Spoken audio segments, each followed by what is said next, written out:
الحمد لله وكفى وسلام على عباده الذين اصطفى أما بعد فأعوذ بالله من الشيطان الرجيم بسم الله الرحمن الرحيم ووصينا الإنسان بوالديه إحسانا حملته أمه كرها ووضعته كرها صدق اللہ العظیم۔ میر کارواں، مہمانان اعظام، میرے پیارے دوستوں اور سامعین کرام، قرآن کریم کے اندر اللہ تبارک و تعالی نے کئی جگہ اپنی عبادت کے ساتھ ماں باپ کے حق کا بھی حکم فرمایا ہے۔ جہاں اللہ تعالی نے اپنی عبادت کی تاکید کی ہے، وہیں ماں باپ کی حقوق اور ماں باپ کی عزت و احترام کے بارے میں بھی بتایا گیا ہے۔ قرآن میں اللہ تعالی نے 4 ایسے مقامات میں بالکل واضح طور پر ارشاد فرمایا ہے۔ پہلی جگہ سورہ بقرہ آیت نمبر 83 یعنی 83، دوسری جگہ سورہ نساء آیت نمبر 36، تیسری جگہ سورہ انعام آیت نمبر 151 اور چوتھی جگہ سورہ بنی اسرائیل آیت نمبر 23 یعنی 23 کے اندر اللہ تعالیٰ نے فرمایا ہے کہ ماں باپ والدین کا احترام ہم اولاد پر فرض ہے، ٹھیک اسی طرح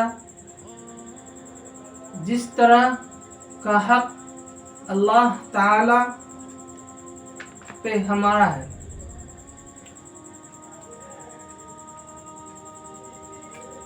یہ تو وہ آیتیں ہیں جن میں اللہ تعالیٰ نے اپنے حق کے ساتھ والدین کے حق کے بارے میں بھی بتائے ہیں اور ان کی تاکید کیے ہیں، اور بہت سارے انفرادی جگہوں پر بھی والدین کے احترام اور ان کے حقوق کے بارے میں بتایا گیا ہے۔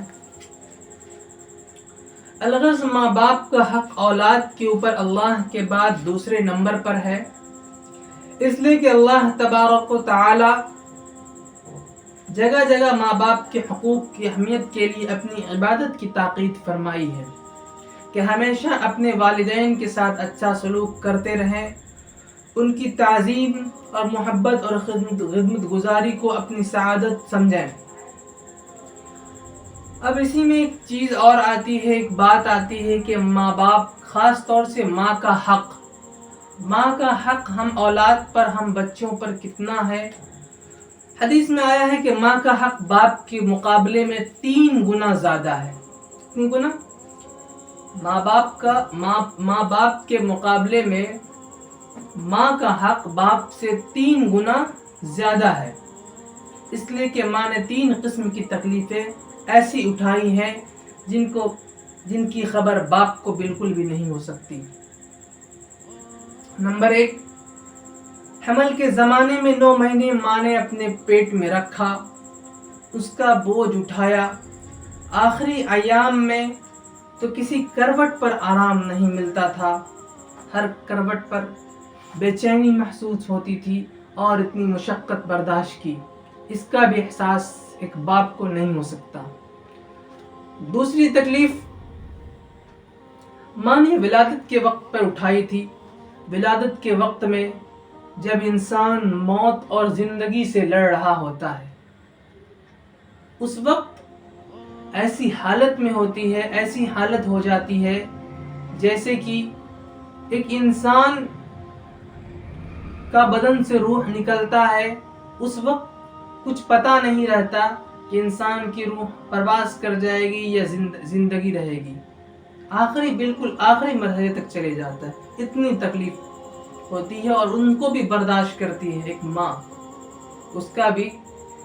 اس کی بھی تکلیف کی خبر باپ کو نہیں ہو سکتی، احساس نہیں ہو سکتا۔ اور تیسری تکلیف یہ کہ ولادت کے بعد پورے جسم کا جوہر دودھ کے ذریعے بچے کے بدن میں آ کر لگتا ہے اور اس کا بھی باپ کو کوئی حصہ نہیں، اس میں بھی باپ کا کوئی حصہ نہیں۔ نیز ولادت کے بعد مہینوں تک بچہ رات سوتا نہیں، منٹ منٹ پر روتا رہتا ہے، جس کے نتیجے ماں کو پوری رات جگنا پڑتا ہے، 1 گھنٹہ سونے کو بھی نہیں ملتا، اور ماں اتنی تکلیفیں برداشت اکیلا تنہا اختیار کرتی ہے۔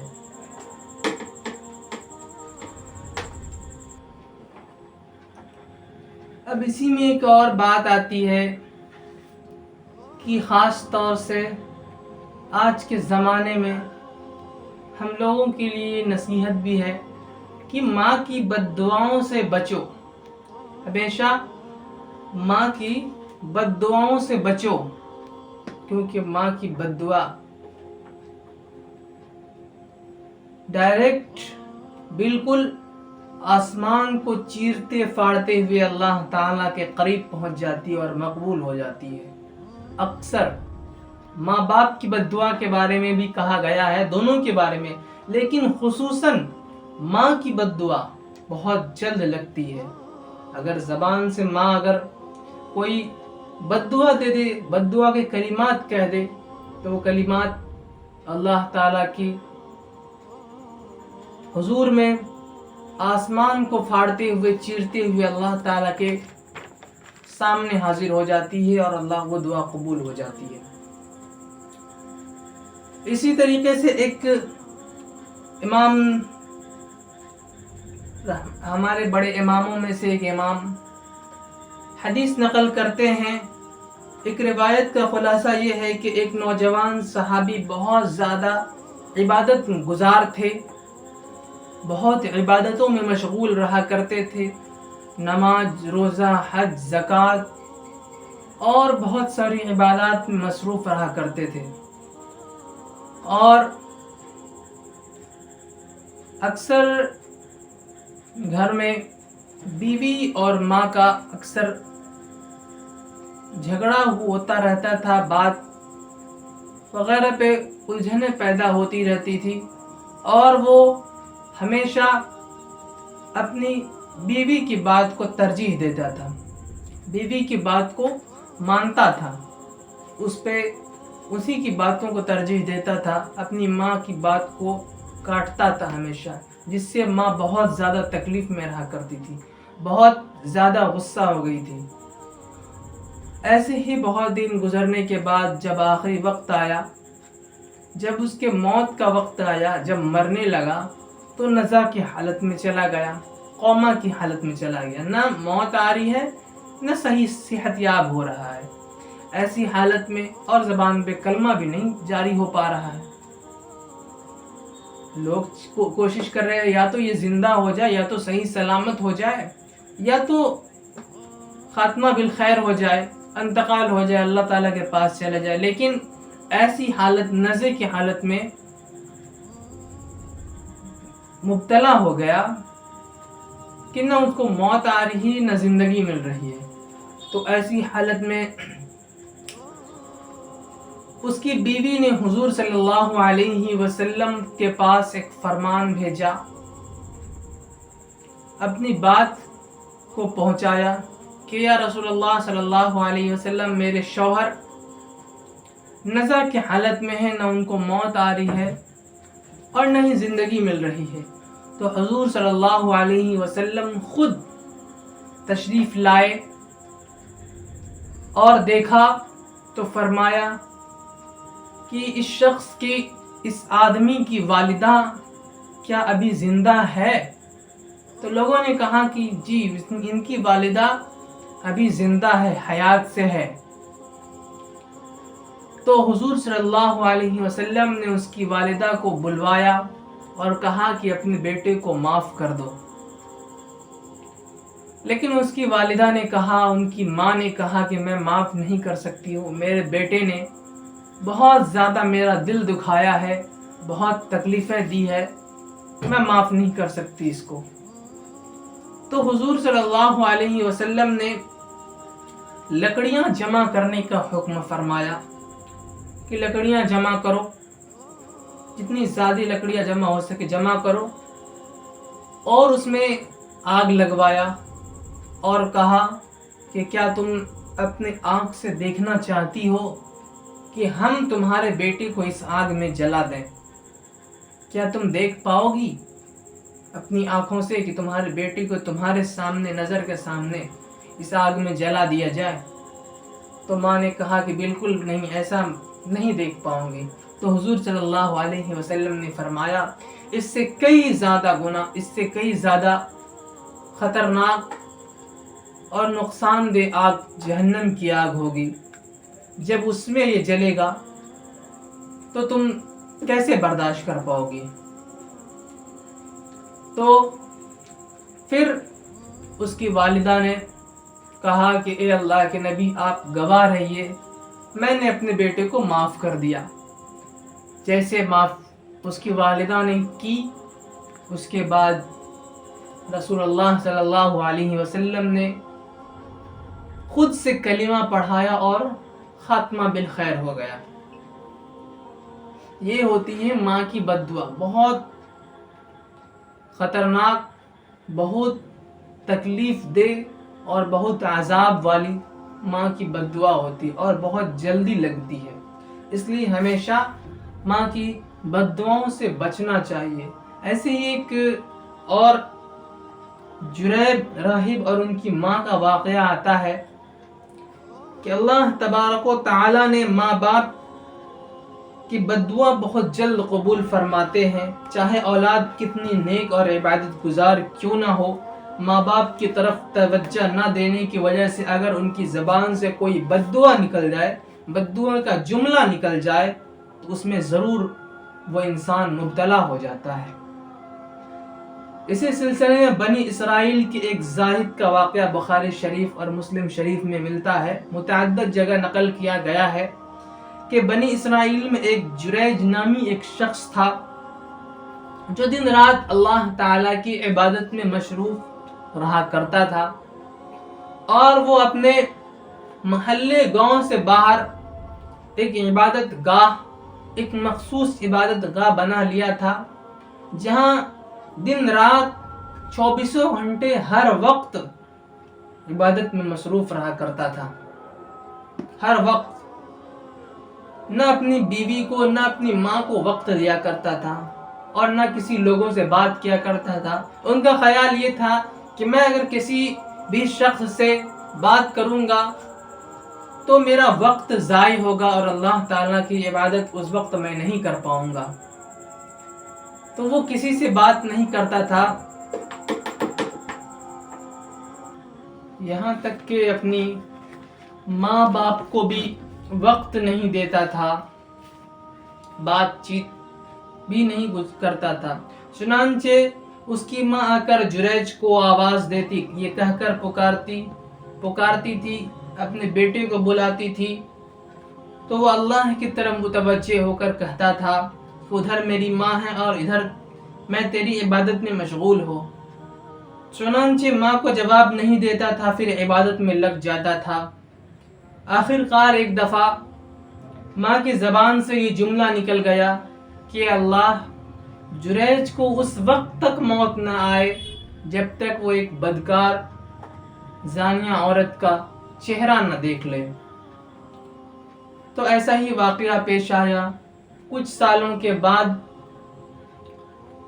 جریج کے عبادت گاہ کے آس پاس ایک چرواہا رہا کرتا تھا، چرواہا بکریاں چرایا کرتا تھا، تو اسی میں ایک کماری لڑکی کسی وجہ سے اس کے ساتھ الزام لگ گیا اور وہ بدکار بن گئی۔ جب اس کی اولاد دنیا میں آئی تب لوگوں نے سوال کیا کہ یہ بچہ کس کا ہے، تو اس عورت نے چرواہے کو بچانے کے لیے جریج کا نام لے لیا۔ تو لوگوں نے جریج کو آواز دی کہ جریج ادھر آؤ، اس بچے کا جواب دو۔ چنانچہ جریج اپنی عبادت میں مشغول تھا، کسی کی باتوں پہ دھیان نہیں دے رہا تھا۔ البتہ لوگوں نے کدال وغیرہ لے کر کے اس کی عبادت کو منہدم کرنا شروع کر دیا، توڑنا شروع کر دیا۔ تب جریج باہر آیا تو لوگوں نے کہا کہ اس بچے کا جواب دو، یہ کس کا بچہ ہے؟ تو جریج نے اس کے سر پر پیار سے ہاتھ پھیرا، اور کہیں روایت ہے کہ اس کے پیٹ میں انگلی مارا اور کہا کہ بتا تیرا باپ کون ہے؟ تو وہ بچہ بڑے شخص کے الفاظ میں بڑے لوگوں کی طرح بولنے لگا کہ میرا باپ چرواہا ہے۔ تو گویا دیکھیے ماں نے بددعا دیا تھا کہ ایک بدکار عورت کا چہرہ دیکھے، تو بدکار عورت کا چہرہ جریج کو دیکھنا پڑا، وہ بددعا قبول ہو گئی۔ چنانچہ حضور صلی اللہ علیہ وسلم فرماتے ہیں کہ اگر اس کی ماں یہ کہتی، یہ بددعا دے دیتی کہ اس بدکار عورت کے ساتھ یہ بھی مبتلا رہتا تو وہ بھی دعا قبول ہو جاتی۔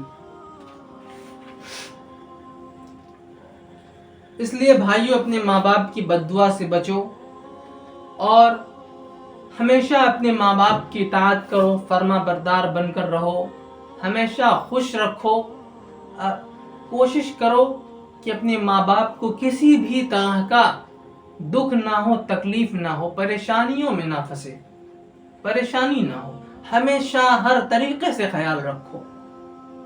اگر آپ اپنے سر پر، یہاں تک یہ کہا گیا ہے کہ اگر اپنے ماں کو آپ سر پر بیٹھا کر کے 7 بار حج بھی کرا دیں پھر بھی ماں کے ایک قطرے دودھ کا آپ حق ادا نہیں کر سکتے، تو بتائیے ان کی کیسے آپ ان کی خدمت کا حق ادا کر سکتے ہو؟ اس نے جتنی مشقت اور پریشانیوں کے ساتھ آپ کو بچپن سے اس حالت تک پہنچایا کہ آپ دنیا میں نامور مشہور بن جائیں، اس مرحلے تک آپ کو پہنچا دیا، اور آج کیا ہوتا ہے کہ اولڈ ایج ہوم کے نام سے مشہور ہے، بڑے ہو گئے، ماں باپ بوڑھے ہو گئے، ان کو اولڈ ایج ہوم میں ڈال دیا جاتا ہے۔ وہیں ماں باپ اپنی آخری کے لمحات، آخری کے اوقات بتا کر کے اللہ تعالیٰ کے پاس، اللہ تعالیٰ سے ملاقات کے لیے چلے جاتے ہیں۔ اللہ ہم لوگوں کو ان سب چیزوں سے حفاظت فرمائے، ان سب چیزوں سے بچا کے رکھے۔ خیر، اسی طریقے سے ایک اور واقعہ آتا ہے اصحاب غار کا، جو ماں باپ کی اطاعت کی برکت کی وجہ سے۔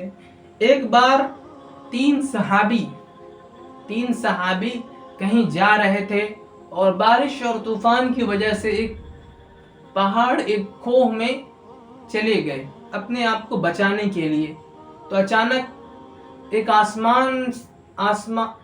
چٹان کا پتھر، پہاڑ کا پتھر اوپر سے گرتا ہوا آیا اور اس کے منہ کو بند کر دیا، اس چٹان کے کوہ کے منہ کو بند کر دیا۔ تو یہ تینوں بہت زیادہ گھبرا گئے کہ اب کیسے نکلیں گے۔ تب تینوں نے یہ مشورہ کیا کہ سب اپنے اپنے نیک اعمال کو یاد کر کے اللہ تعالیٰ کو اس کا واسطہ دیا جائے۔ سب نے اپنی پرانی زندگیوں پر نظر ڈالی۔ پہلے نے کہا کہ یا اللہ، آپ جانتے ہیں کہ میں اپنے ماں باپ کی کتنی عزت کرتا تھا، کتنا خیال رکھتا تھا۔ میں بکریاں چرایا کرتا تھا، میری بیوی، میرے بچے بھی تھے۔ میں جب بکریوں کو شام میں گھر لاتا اور اس کا دودھ دوہتا تو سب سے پہلے اپنے ماں باپ کو پلاتا۔ میرے بچے اور میری بیوی سے پہلے میں اپنے ماں باپ کو وہ دودھ پلاتا تھا۔ چنانچہ ایک دن ایسا آیا کہ مجھے آنے میں لیٹ ہو گئی، دیر ہو گئی، تاخیر ہو گئی، تو میری ماں باپ سو چکے تھے۔ تو میں آیا اور وہ دودھ لے کر کے اس کے سرہانے کھڑا رہا۔ میرے بچے بلکتے رہے میرے پاؤں کے پاس، میری بیوی پریشان ہوتی رہی، لیکن میں اپنے ماں باپ سے پہلے وہ دودھ اپنے بچوں کو یا اپنی بیویوں کو دینا گوارا نہ کر سکا، چنانچہ رات کا 3/3 حصہ گزر گیا، اسی طرح صبح ہو گئی، لیکن بچے بلکتے رہ گئے لیکن دودھ نہیں دیا۔ میں اپنے ماں باپ کو پہلے دودھ پلانا چاہتا تھا۔ میں نے یہ جو کچھ کیا یا اللہ آپ کی خوشنودی کے لیے کیا، آپ کی رضامندی کے لیے کیا، تو یا اللہ اسی کی برکت سے پہاڑ کا اتنا حصہ کھول دیجئے کہ آسمان مجھے نظر آنے لگے۔ چنانچہ اللہ تعالیٰ نے تھوڑا پہاڑ کو ہٹا دیا، پہاڑ کے پتھر کو ہٹا دیا، جس سے کہ آسمان نظر آنے لگا۔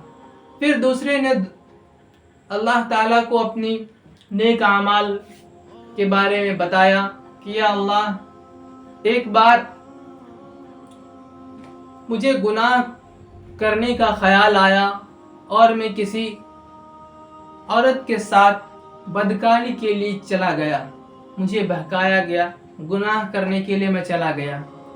البتہ وہ عورت، وہ لڑکی نے کہا کہ اللہ سے ڈرو، تب میں اس وقت آپ کے خیال لا کر کے آپ سے ڈر کر میں نے اس کو چھوڑ دیا، اسی حالت میں چھوڑ کر آ گیا۔ یا اللہ وہ آپ کی تیری رضا کے لیے ہی میں نے کیا تھا۔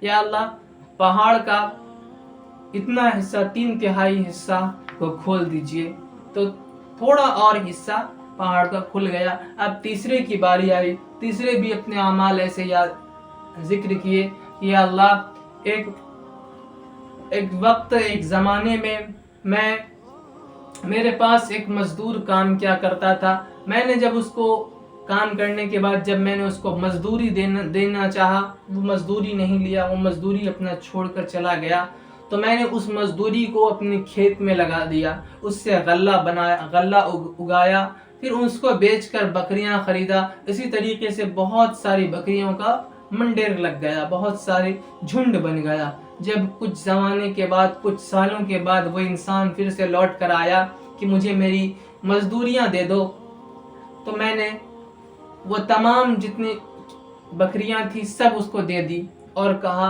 کہ یہ سب تمہاری ہی مزدوری کی بدولت ہے، تمہاری مزدوری کا ہی سرمایہ ہے۔ تو یا اللہ میں نے یہ آپ کی خوشنودی کے لیے کیا تھا، میں آپ کی رضامندی کے لیے کیا تھا، تو یا اللہ اس پہاڑ کو ہم لوگوں کے راستے سے ہٹا دیجئے، پہاڑ کے پتھر کو ہمارے سامنے سے ہٹا دیجئے۔ تو اللہ تعالیٰ نے اس طریقے سے ان لوگوں کی دعا کو قبول کر کے پہاڑ کے پتھر سے ان لوگوں کو بچایا اور پہاڑ سے نکالا۔ ایسے بہت سارے واقعات آتے ہیں۔ غیر مسلم اور مشرک ماؤں کے ساتھ بھی حسن سلوک کرنا چاہیے۔ گویا کہ قرآن کریم کے اندر اللہ تعالیٰ نے مشرک ماں باپ کے ساتھ حسن سلوک کا حکم فرمایا ہے، اگرچہ ماں باپ تمہیں کفر اور شرک کی دعوت بھی کیوں نہ دیتے ہوں۔